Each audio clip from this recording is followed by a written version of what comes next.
Again, good evening and buenas noches a todos y gracias por estar con nosotros.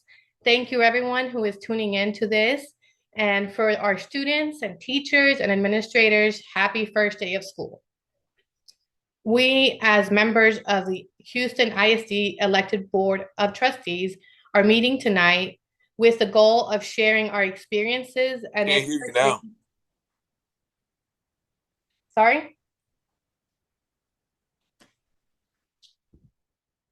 Okay, we as members of the Houston ISD elected Board of Trustees are meeting tonight with the goal of sharing our experiences and expertise through our questions on this month's progress monitoring report that is on Thursday's HISD Board of Managers agenda. The primary role of a school board is to ensure that student outcome goals are the top priority. Only by regularly looking at and tracking progress on what students know and what they can do we know if our schools are effectively preparing our students for the choice-filled lives that we as a community envision for them. To ensure that a student outcome focus, we know from our training and from research that school boards should spend at least 50% of their monthly meeting time on monitoring measures of how students are performing. We will use this forum tonight to represent our constituents to the Board of Managers and to the administration. We want to contribute to a robust dialogue around how all of our students are doing. We want the community, the appointed board, and the administration to prioritize our students. Many have strong feelings about what is happening in the district and about this administration. As the elected board, our hands are tied in many ways. However, we want to empower and equip the Board of Managers by asking relevant questions about how the district is doing and how individual groups of students' needs are being addressed and met. We know every student can learn, and we want to ensure that every student is empowered to reach their full potential. This is a new small step in representing the vision and values to the community, of the community, using the knowledge and skills we have built over years of service as elected trustees. We also want to clarify that the timing of these meetings is not related to the upcoming elections in November, although we believe that elections are very important. We are pursuing this new strategy now because prior to the November 2024 bond election, we as elected board members had been invited to meetings with the Board of Managers to discuss HISD. The last invitation to visit with the Board of Managers was after the bond failed, and it was to discuss the bond failure and not student outcomes. As summer ends and a new school year begins, we believe that a focus on student outcomes resumes even in our unofficial capacity. For those concerned about the Texas Opens Meeting Act, this is not an official meeting of the Board of Trustees.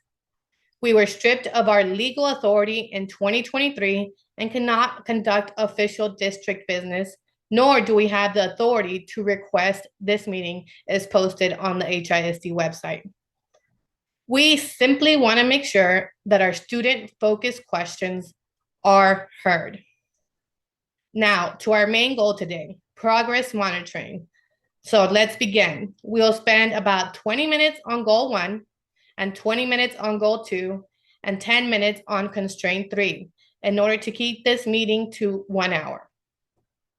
That means that each trustee can ask about 1 to 3 questions per topic. We know that we're not going to get questions tonight, but we're trying to get a good flow to this meeting. So tonight we will start with Trustee Moore's questions. Right now the time is 6:07, so we have about 20 minutes from now. One of your screens should be the goal progress measures. So we're going to start with goal one. Um, and please make sure that you stay on topic and have ask questions about goal one. Trustee Moore. Good evening. I want to thank Trustee Hernandez for making this happen. And I want to thank all the trustees that are showing up tonight. It means that you really care about your constituents. For goal one, I had three questions. I'm going to say it in the way that I would ask the question, but then I'm also going to say how I would in like a plain term. So, question, which student groups are not on pace to meet the 2028 reading goal? And what targeted strategies are planned for the lowest performing groups. So if I said that plainly, it says which type of students by group are behind in reading and what special help is planned for the ones struggling the most. My second question, which high growth campuses can serve as models for scaling practices district wide? If I was saying that plainly, which schools improve the most in reading and can be used as examples for other schools to follow? And my last question for reading, how does NWEA map progress compare with STAR results by subgroup? And what adjustments are being made where gaps persist? And if I was saying it plainly, how do the mid-year reading test results compare to STAR scores for each group of students? And what changes are being made where gaps still exist? Thank you. Is do we have a volunteer for the next set of questions for goal one?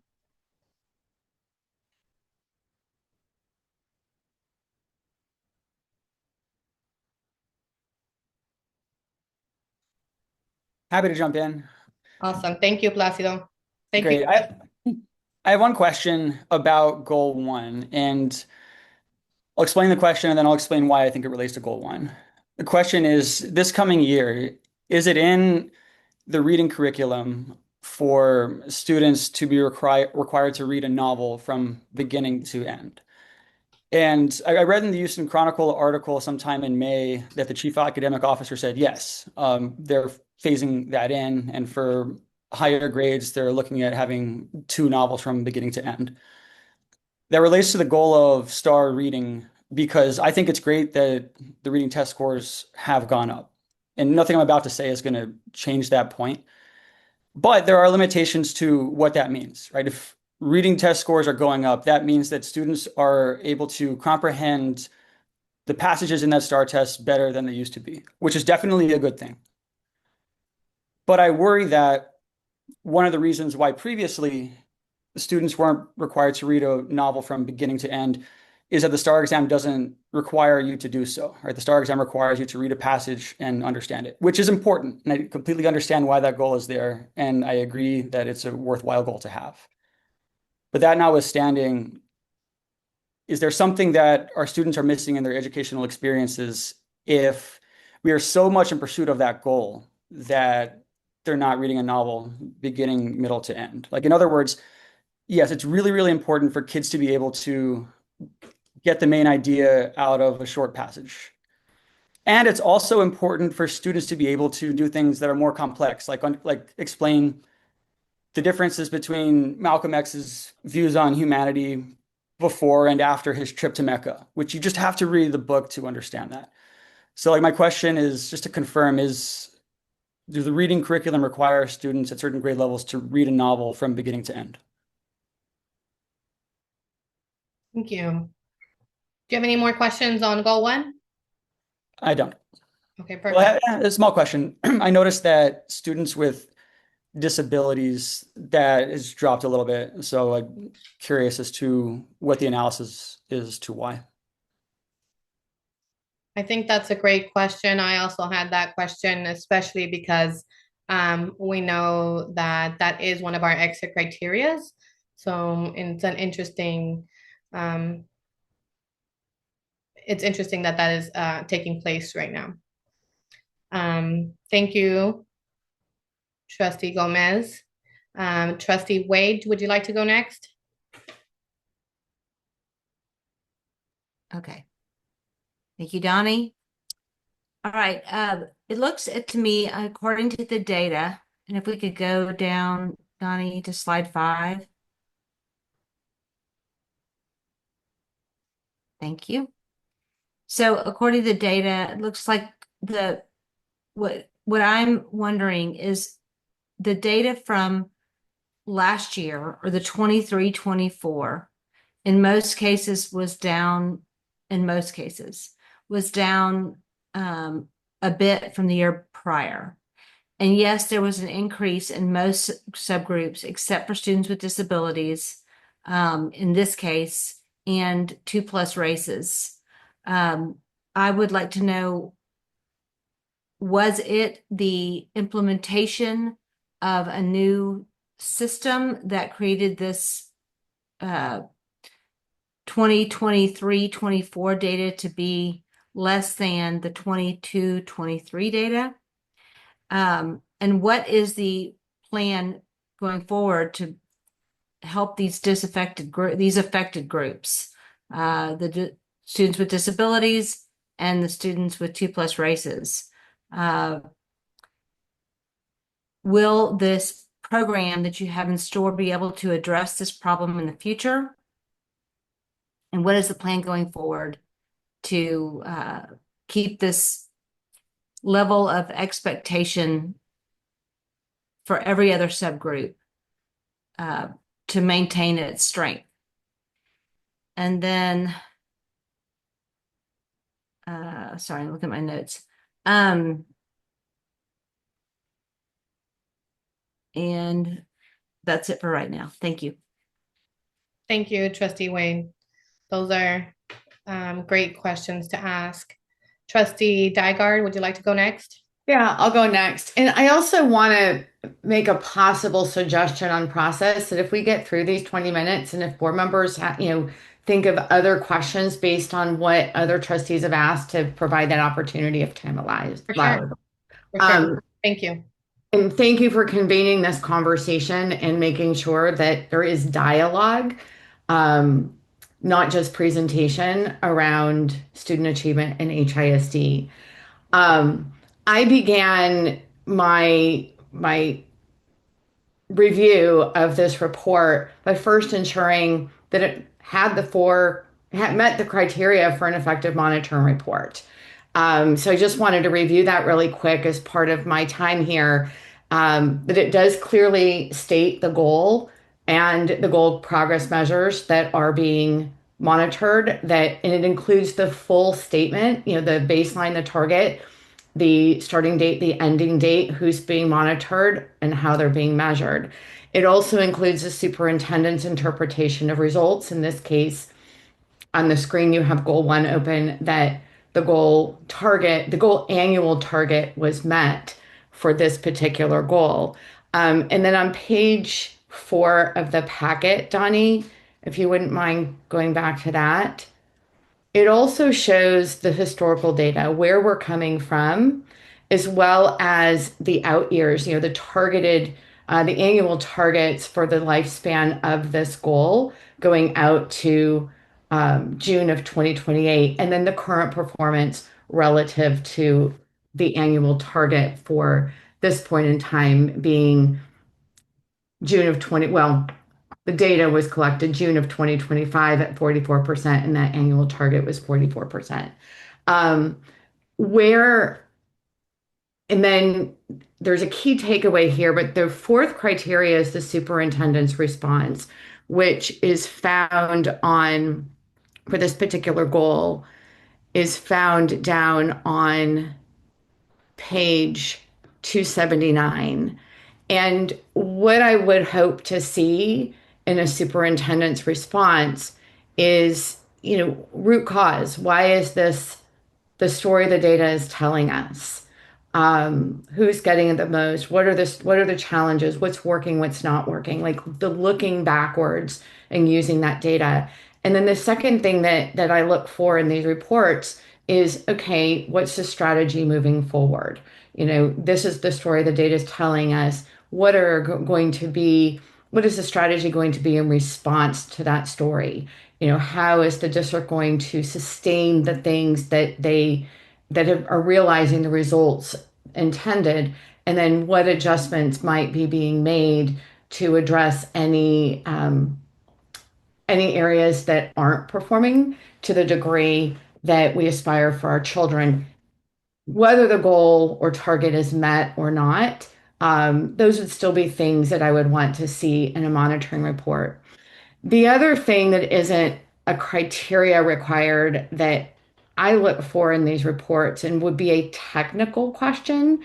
There are technical, tactical, and strategic questions. A technical question I'd be looking for would be, what is the N number? How many students are we talking about in each of these percentages? And as you may recall, we had a monitoring report back in, I believe it was either late 22 or early 23, where there was a significant drop in the N number between beginning of the year and middle of the year assessment, and but yet this significant increase in student performance. And we want to make sure we're comparing apples to apples, especially if we have an enrollment decline.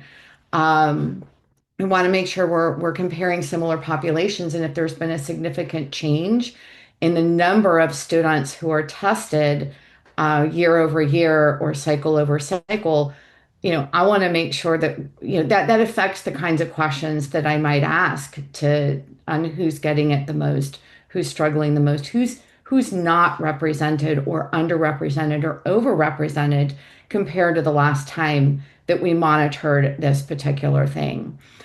Other questions that I have, and a couple of couple of y'all have already lifted this up.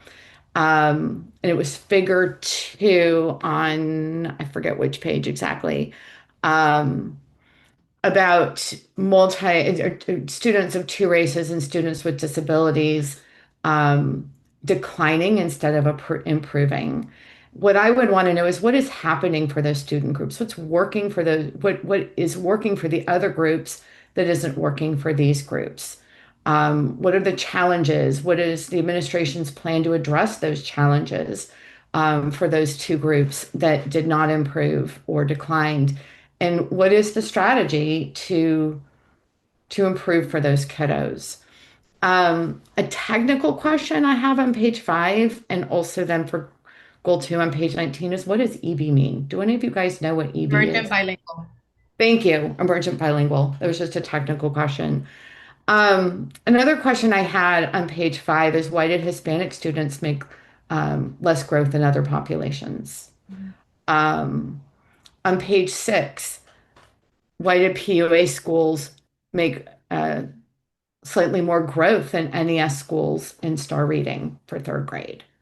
What can be learned from that as the administration is diving in? Are there some things that are happening at the PUA schools that contributed to that greater growth that could be adapted for the PUA schools? On goal progress measure 1.2 on page 12, I noticed that Asian students declined. And I would want to understand, why did that group of students decline by that measure? Now, this is MAP, not STAR. Why did the Asian students decline, and what is the plan to address that decline? The other question I would have is on page 15 with the superintendent's response. Again, like I shared earlier, what's the story the data is telling us? What are the strategies they're going to do more of, and by when? These are very broad in general. Are they doing this for all kids, or how are they diving in especially for the groups that are struggling more? And then where are the areas that are working that they're going to, I see increased access to high quality pre-K programming, but what other strategies are they doing right now that they want to increase access to because they're demonstrating results either for all students or for particular groups that are still lagging behind? I see do more, well, actually, I think it was in a different one, do more of and such. Um, that that is and a particular question about this, what is working and what is not working in pre-K expansion? Right? I see increased access to high quality pre-K programming. What currently is working towards that increase, and what isn't working towards that increase. And I'd want a little more information of, increase the percentage of eligible 4-year-olds in high quality pre-K programming from this percentage on this date to this percentage on this date. Something a little more concrete of a plan. For sure. Thank you. And I feel like we lost Trustee Baker, so I will go on with my questions. I had a lot of the same questions that have already been brought up.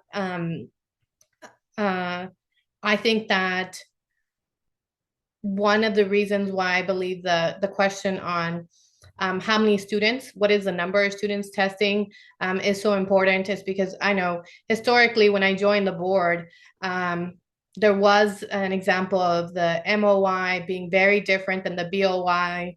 And one of the reasons that the administration gave us at that point was, hey, each campus decides if they're going to take this test and whether they're not going to take this test.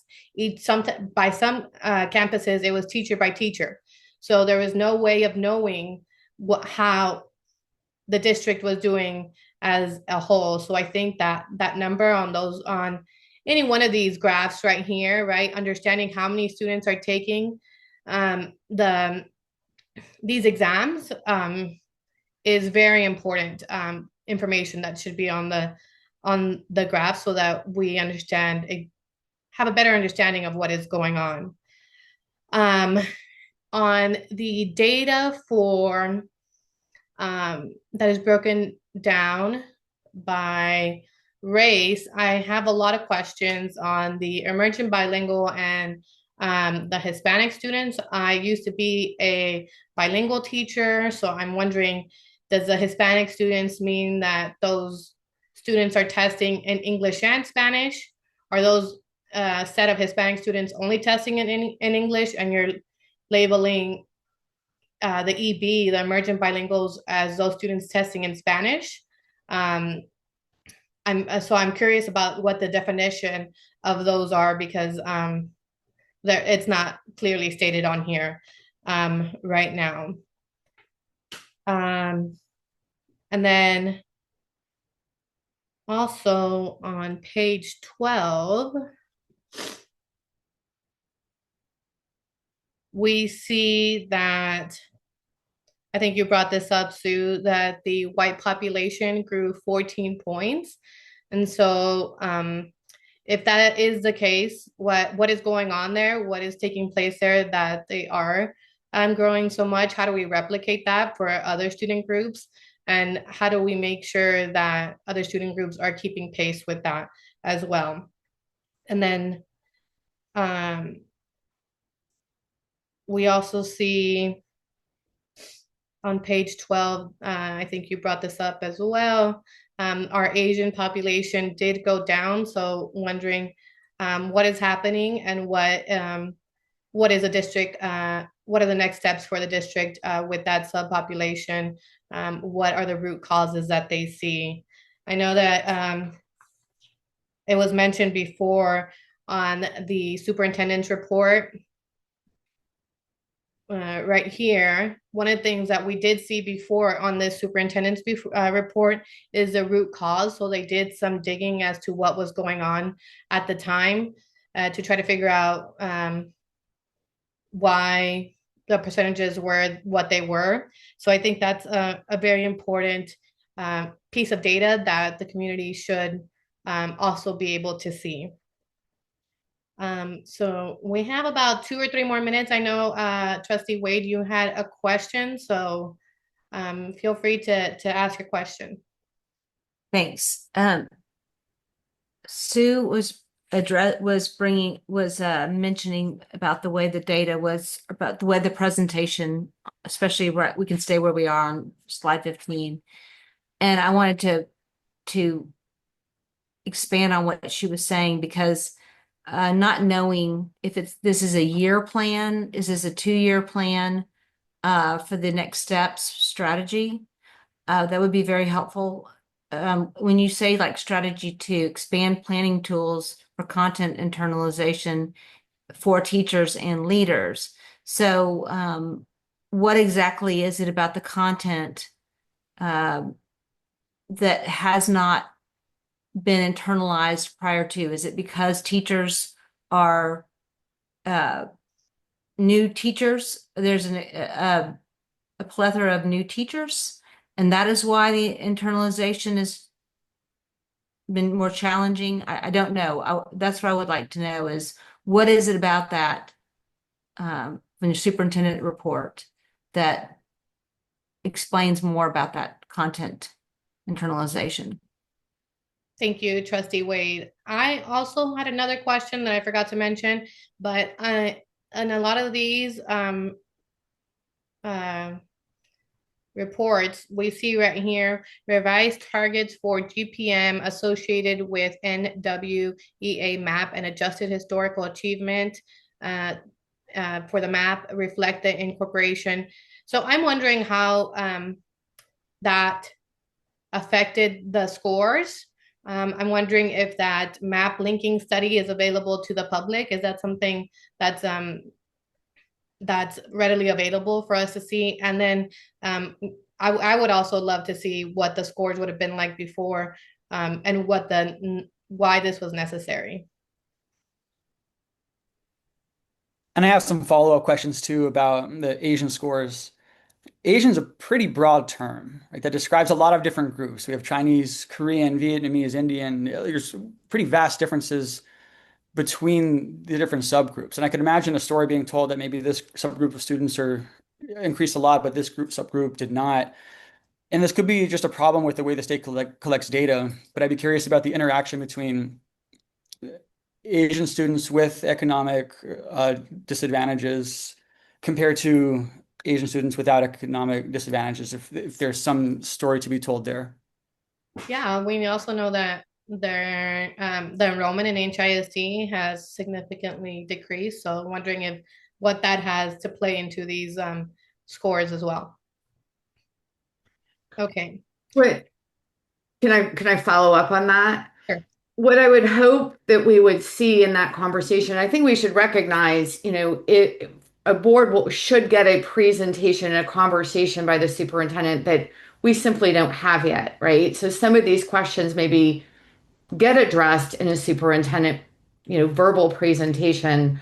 But what I would hope to hear and would want to ask about, or have a board managers member ask about, to your point, Placido, is as the administration is digging into their data in each of these different student groups, are there even further drilling down to to special populations within that group that might have similarities where this population of categorized Asian students are higher performing, but for some reason this other group is struggling. And then what is the plan to address it to mitigate that gap? Yeah. Thank you so much, everyone, for your questions on Go One. Can I say two more questions on that point? For sure. And then once you're done with those, go ahead and feel free to go to your goal two and your constraint questions too, because I know that you have a hard stop. So feel free to have ask the rest of your questions. Yeah, y'all made me think about how is resource allocation adjusted when persistent subgroup gaps remain? So basically, when some student groups keep falling behind, how do you change where money and resources go to fix that? Then I also thought, how are families in the lowest quartile being engaged to improve outcomes? So how are parents and families in the lowest performing schools being involved to help students do better?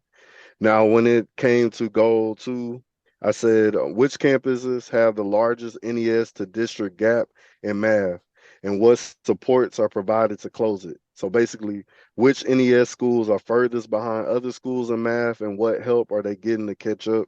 Because in my district, it's majority NES. My second question, for students below meets for multiple years, what high impact interventions are planned and how will effectiveness be measured? So that means for kids who have been below grade level in math for years, what strong action plans are in place and how will you check if they're working? And lastly, how is early math instruction being differentiated to prepare third graders? So how is math teaching in the early grades being changed to match each student's needs before they reach the third grade? Thank you. Yeah. Oh, one last thing. I agree with Trustee Gomez when he talked about the novels. I know a lot of people in our community complain about they're just reading certain chapters. And I know even with my own son, I'm getting on him this summer, like read the whole novel. I want you to write paragraphs, write essay. It improves with their comprehension. It'll help him across all subject matter if we do make sure that they're reading full novels, and they'll be better students and it'll be a better district. Thank you. I know Trustee Gomez, you went next for goal one. Do you want to go next again? Yeah, I will. Perfect. Trustee Moore is reminding me of my dad, who used to assign me extra work, which I was not happy with at the time, but grateful for now. So I guess keep it up, and I'll do likewise with my kid. My question is for goal two about the math section. Can you scroll down, Danny, too? I think there's a part where it says why things, what some of the Superintendent's causes are for report? things going well. Oop. Anyway, I think I can go from memory more or less of what was said. I think part of the report says that one thing that's going well, or one reason for math score increases, is strong implementation of best practices of there we go. Keep going more. It's a superintendent's report. It's the last one. See if I could find it too. Okay, got it. A strategy two for previously communicated improvement strategies, stronger implementation of high quality instruction in math. I'm curious what that means. And in reading, the report clearly states the same thing means science of reading curriculum, which I know means emphasis on phonics and comprehension. What does stronger implementation of high quality instruction in math mean? And explain it to me as if I'm a parent whose kid might be struggling in math. That's the only question I have for goal number two. Awesome. Thank you, Trustee Gomez. Trustee Wade, would you like to go next? Um, I guess what I wanted to address, and we can look at slide 11, or let's go slide 22. Donnie, I think am I going backwards into goal one? No, we were in the superintendent's report, which is the last. So I guess what I wanted to address was I've seen in multiple data points, it seems like the summer slide is fairly significant. And I don't see anywhere where we're addressing the summer slide. And so I think that's something that now that we're at the end of summer, obviously going into a new school year, how do they address what's the intention if we're ending end of year at 49 at 25, what's the goal to get the students in the beginning of the year data? Obviously they hope that it stays that way, but what has been implemented over the summer to hope that we keep from the summer slide, which we see over and over and over again as an annual problem. On slide 25, Donnie,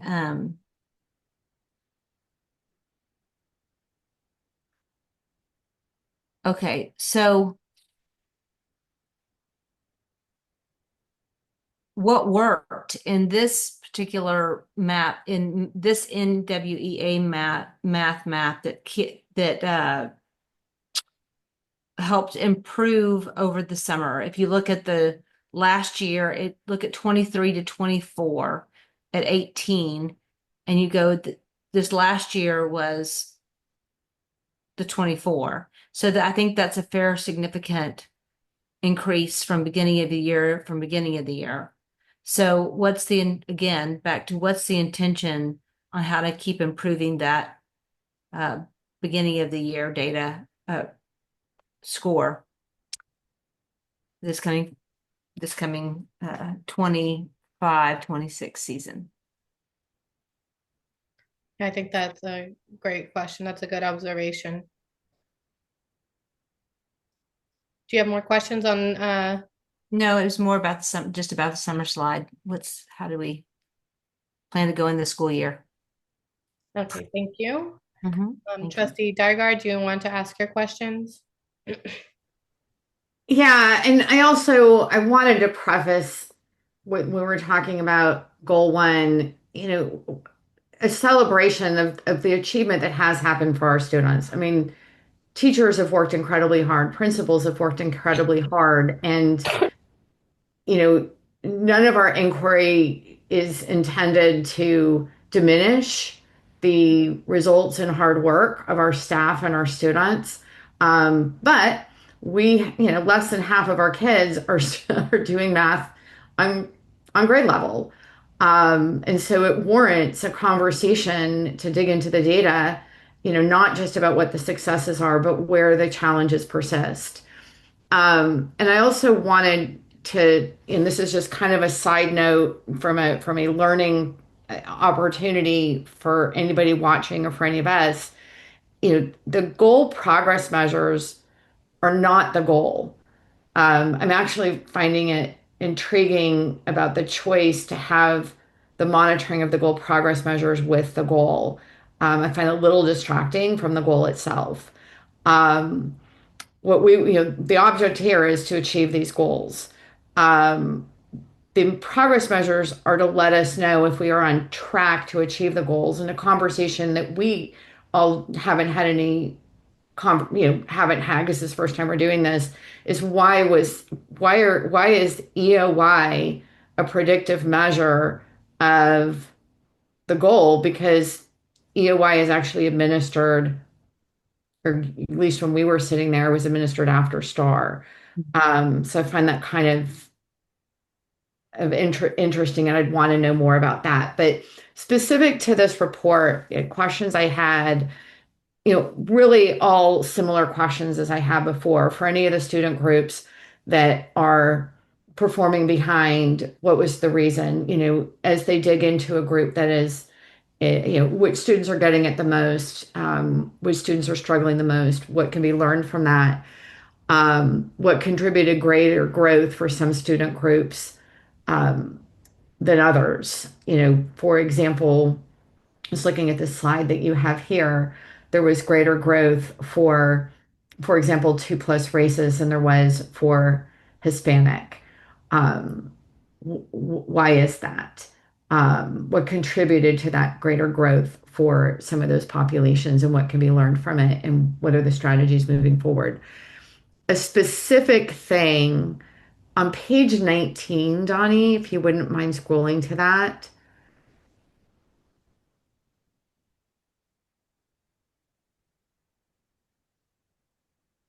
The key takeaway says that all student groups improved proficiency.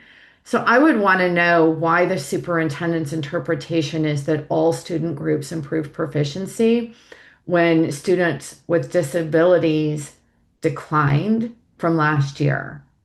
Is that interpretation from baseline in June of 2023? Or is that I think that's what the interpretation is. But it is the one group that did decline from last year. So I would want to understand, is it, it's just a little, it's 1 point, but what's happening there that caused that decline? Is it a change in student, number of students? We don't have N numbers, right? Do we have fewer students with disabilities, and the remaining students have previously struggled more than the students who've left? We don't know, but that would be a question that I would have. And then a similar inquiry I would have about the superintendent's response. The words like stronger implementation of high quality instruction in math. Are there areas, where it is less strong? Like they're very blanketed, broad. They're very broad responses. I'm looking for more specificity.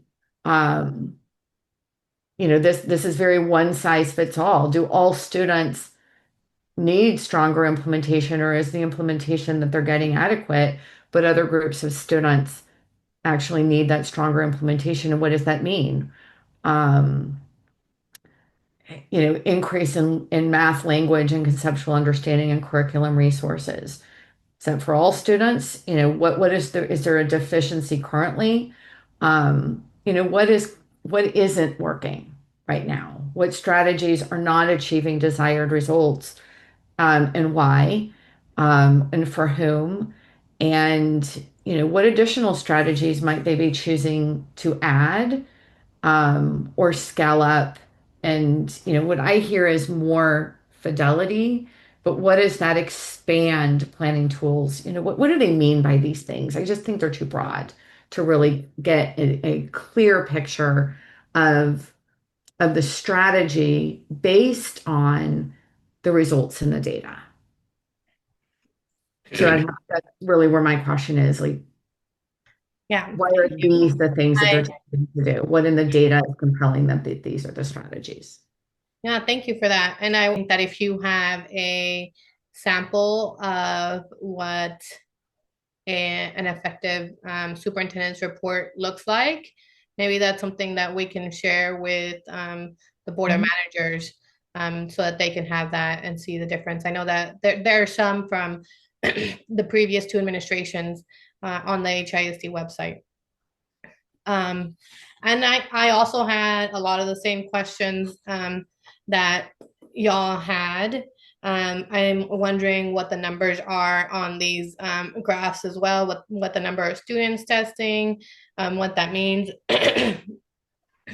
and how that plays a role into what the numbers are. And also, I believe this first, so there's some with the link study, and then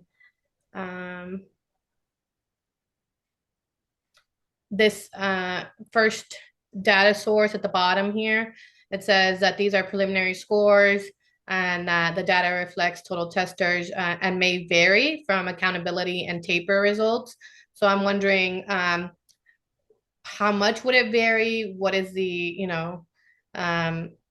what are we going to get are the board of managers going to get an updated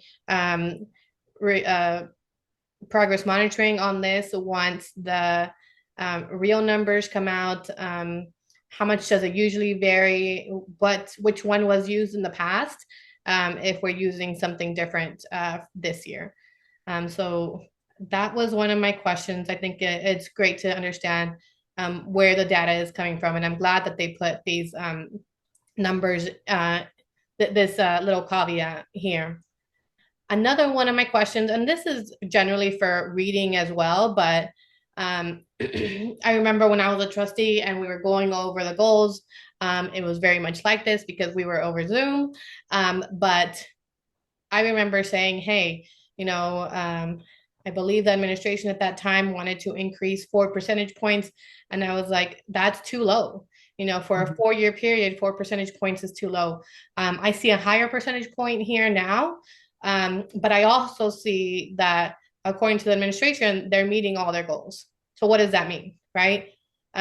Do we need to look at these goals again, see if they're actually predictive of the greater goal?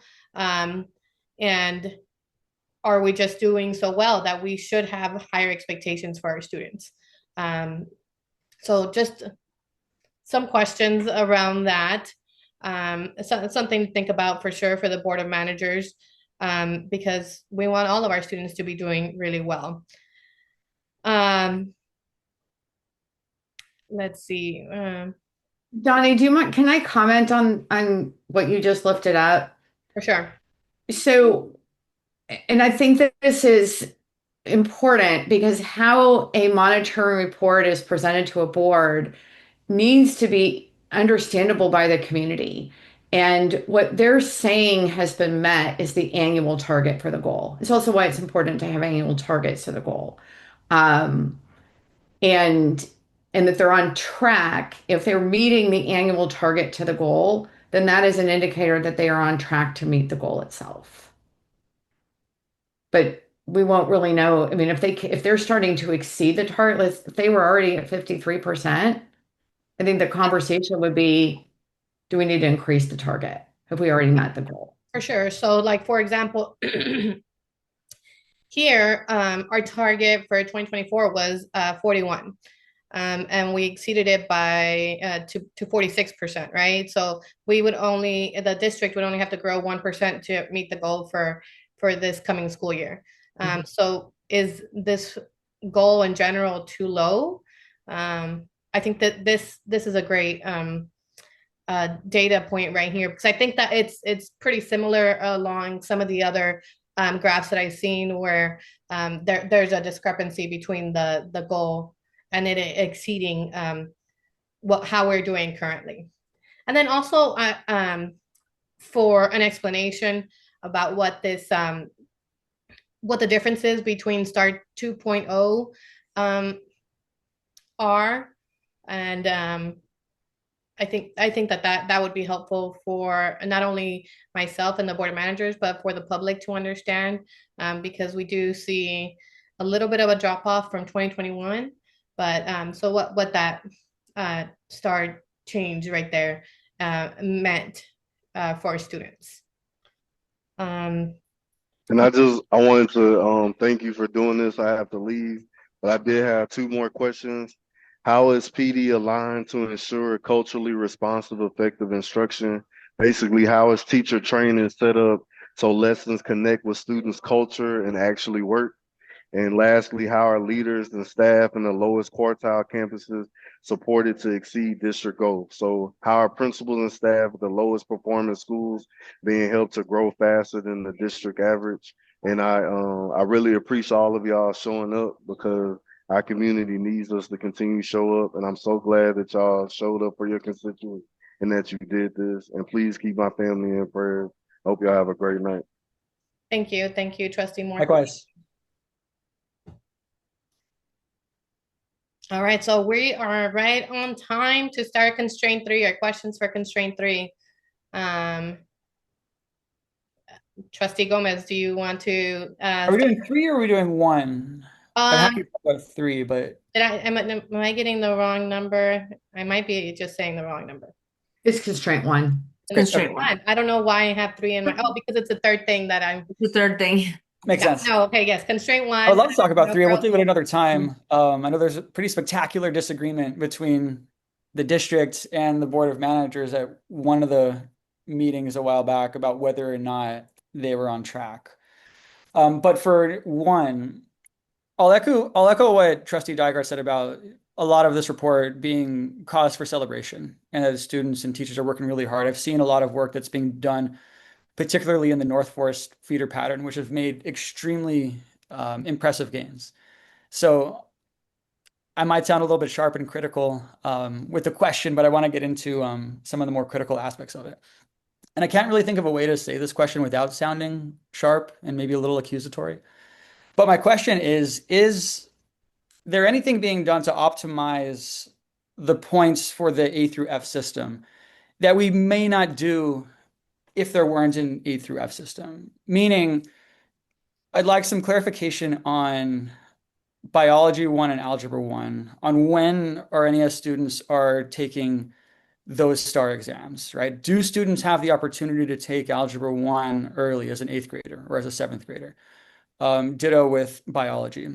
And I'm open-minded to the answer being, well, it's important to put those off till later because students need extra preparation. I'm open-minded to that, but I want to hear the argument, because if it is the case that students have to wait longer to take Bio 1 and wait longer to take Algebra 1, that means they don't have as much access to advanced level classes as students in non-NES schools. And so I could be mistaken on my understanding of when students are taking those exams, but I want clarification on that. And apart from that, I want to say again, I feel like giving a compliment sandwich on that one because it sounded very critical with the question. Again, the number of schools increasing to A rated are great. I visited North Forest High School, I think just a few months into them transitioning to NES, and it was an F school before that. What I saw did not look anything like an F school. And so props to them, props to all the different principals, teachers, students, community members who are making a strong impact on these students. But my critical question still stands, and I'd love some clarification. Thank you. Trustee Wade? And I will echo what Sue and Pulaski, what everyone has been saying, that kudos to our students and teachers and all the staff for this incredible progress. That's exciting. And it's fun to see the possibility of light coming into the district through the kids working this hard. Um, so I appreciate this, and we should be thrilled about this. Agree that we need to understand, as Palacio said, just an explanation and a reason for holding students back from certain opportunities that I think are concerning for a lot of people. I want to say, and back on what Palacio was saying, if it is that the district needs to know the kids have good comprehension skills, so when they are going to take biology and are going to take these more advanced level classes, that they are going to be able to, it's going to be successful. And I know that's the key takeaway too. You just don't want to throw them into a class and it be defeating. So I think that, again, just like you said, just we'd love an answer as to why. And to the Board of Managers, the reason we are here today doing this is because we really were always told from the beginning that most of our meeting needs to be spent on doing this accountability data check to make sure that we are all understanding the data and how to question, because sometimes I think even for me as a trustee, hearing Sue or hearing Donnie or hearing any other trustee ask a question that I had not thought of. And that could be the case too with the administration. Sometimes a good question or a good look at data from eyes that aren't looking at it all the time have a good way to say, have you considered this? And I think for the district, that's never hurts to have different eyes looking at it and questioning the data. So again, thank you, Donnie, for putting this together for us to dive in. And if anyone has any of you four that are left on this call, this Zoom, if anyone has any answers to any of these things that I'm not looking at or seeing, and you can give me some kind of answer you've heard, I'd love to hear it. So that's all I have to say. If you don't mind, I'm going to do a quick follow-up on that. It'd be great if the district were here. If they're not. Imagining they were to answer the question on why, and imagining if their answer was, yeah, as Trustee Wade said, perhaps they need the comprehension before they get to Bio 1 or Algebra 1. Imagining that's what the superintendent were to say. My follow-up question to him would be, all of them? Like all students need to wait to take the test? Because I could imagine that there are some that several who are ready to take Algebra 1 earlier and get access to higher level classes so that they're set up for STEM careers in the future. Thank you. Trustee Dygard? Yeah, I mean, particular to constraint one, absolutely a cause for celebration that we have a decline in multi-year DNF campuses. I'm struggling with this one and how, like, there's a lot of data here. There's several graphs.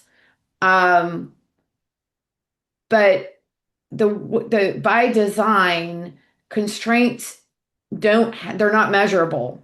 I mean, this one kind of is like not a lot, you can provide data for it. But usually you're monitoring the constraint progress measures. And we don't have anything here that tells us what those constraint progress measures are. I haven't found it on the website either. Like, how are they monitoring this year over year with progress measures? That would just be a helpful thing to have. But, the reality is, you know, they have declined. And so, yay, move on. There, I think the one question that I would have is, what is the plan to sustain this? Um, which schools are on watch that could fall into DNF, and what's the plan? And what's the strategy for them? We all know that there was always sort of a game of whack-a-mole of schools bopping in and out of DNF, as well as the ones that are chronically F. Although this constraint only addresses multi-year DNF campuses, not those ones that bop in and out. So my one question would be, what's the plan to sustain this uh, over the long term? What's the long-term plan here? Yeah. So just for the sake of time, when I see this, especially like this graph and the previous one, where I see A and B schools and D and F schools, and my mind goes to, do we not have any C schools? Is that not part of it? I believe that C is a rating, but just where do we not have any of those? Is just an interesting thing to not have them on the graph. Are they not on there, or do we just not have any? And then on this figure 20 that we see right here, we actually have less A and B schools this past school year than we did in 23-24. And so I think that one of that's something that we definitely want to look at. We definitely don't want our schools that are A and B going down to D and F or C schools. We want to maintain our A and B schools where there are, and currently there's 4 schools that are not maintaining that. Why are they not maintaining that? And what is the root cause on that? I think that we know that that no DNF schools are part of the exit criteria, but we still need to make sure that we are focusing on all of our students and how their schools are doing. And that's all the questions that I had for the constraint 1. Any last thoughts before I give some closing remarks? Yeah, Donnie, Yes. can you go back to that slide you just had? So if it's 103 and 11, right? So A and B, so your C schools must be somewhere, because how many schools do we have? 300 and Well, this is only the PUA from my reading of this. These are the PUA schools, and these are the NES campuses. NES schools. So, I got 130 of these. but aren't we still missing schools? That's a great question. I haven't done the math, but 107. Yes. Oh, plus the 11 and the 7. Yeah. What's the end number? Yeah. What's the end number here? I guess for all the graphs, right? Like we should, yeah. Yeah. I guess that was my question. Was I was trying to look at it. I was like, well, maybe there's somewhere in the middle there that we're just not seeing, and to understand this better, we have to remember what the state was requiring of HISD. And so in the requirements that we get out of DF rating. And so if you look at it from the goal of the superintendent is to get us out of those. For sure. So I'm just keeping that in mind. So, okay, that's all. Thank you. To that point, I mean, if we had an elected board, in order for this constraint to not result in the concern and the result that we're seeing in figure 20, we would also, I mean, I'm going to say I as a trustee would want us to also have a constraint that said the superintendent shall not allow the number of ANF or A and B campuses to decline. I actually think it should be the percentage of students who are in A and B campuses shall not be allowed to stay the same or decrease. But the thing is, a board of managers is not put in place to represent the vision and values of the community. That's the job of an elected school board.